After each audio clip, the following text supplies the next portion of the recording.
Joining us now is investigative reporter Jorge Ventura, who's one of the first on the ground covering the chaos at El Paso. Great to see you, Jorge. What do you think? What do you think Biden actually saw? I mean, you had some amazing footage, over a month ago it was, or roughly a month ago, of what's going on there, the scenes of chaos. It seems that like they cleared it all up for this visit. Yeah, it's too little, too late, and the President Biden is going to see a very sanitized version of downtown El Paso. I was just there under a month ago. You saw hundreds of homeless migrants on the streets, freezing in the cold. They weren't getting any help from the city. They were literally being donated blankets and sweaters from the locals there in El Paso. I even interviewed women and children that were freezing out there. On the Mexican side, there were about 3,000 migrants waiting to get in. Many of them actually, they told me they've been extorted by cartels and Mexican police. It's been a complete disaster, and right now the only reason we're not seeing crossings in El Paso is because the mayor actually declared an emergency, which the Biden administration didn't want the mayor to do, even though the mayor had to, because, I mean, all the resources were used up. You have National Guard there in the presence. But President Biden isn't going to see the reality. He, according to the reports today, he visited a busy port of entry. Well, the illegal crossings are not happening at port of entries. They're happening in between that. So you have El Paso declaring an emergency. I just left Denver, which they had nearly 3,000 migrants dropped off since December. They're actually on the brink of an emergency. It's been a complete disaster, but the president didn't get to see the reality today. Well, they don't want to know.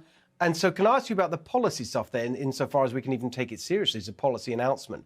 What the prelude to this, which is what they were going on about at the White House on Thursday.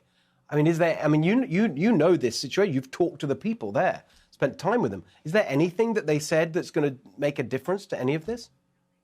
No, absolutely not. All the migrants that I speak to now, they know that as long as they get on American soil, they'll be processed and released inside the United States. It actually gets to the point now, Steve, where I'm actually at the border, and when migrants are crossing illegally inside the United States, they're actually on Facebook Live or they're FaceTiming a family member. I mean, they couldn't care less. They cross over the border, they wait for Border Patrol. They know that the process only takes a few days now, and then they're released to the United States, or they get either bused or flown into the city of their choice. So it's just been a complete disaster all around. And even from the migrant perspective, it doesn't help them out because they're being extorted by cartels. A lot of the women and children that I've interviewed have been sexually assaulted by Mexican police and cartels. And here on the U.S. side, it just completely overwhelms all the facilities. I just also left Yuma, Arizona. Yuma actually has a hospital on the border with $20 million in unpaid services to illegal migrants. So it's been a complete disaster on the Mexican side, on the U.S. side, the migrant side, and also for the American taxpayer. According to the Center of Immigration Studies, they're saying that the amount of illegal immigration that we're allowing, it's going to cost us, the taxpayers, about $100 billion. And I think we still haven't even felt the real effect. There'll probably be another 5-10 years from now when we'll feel this real effect from this border crisis. And that's the point. I mean, what in the end, what's the point of him going to the border if they don't change the policies, the open border policies that have incentivized millions and millions of other people to go to the border and cross it illegally? If they don't change that, nothing's going to change. Totally pointless. Jorge, thank you so much for being with us. Thank you for all your work covering this. Hey, Sean Hannity here. Hey, click here to subscribe to Fox News YouTube page and catch our hottest interviews and most compelling analysis. You will not get it anywhere else.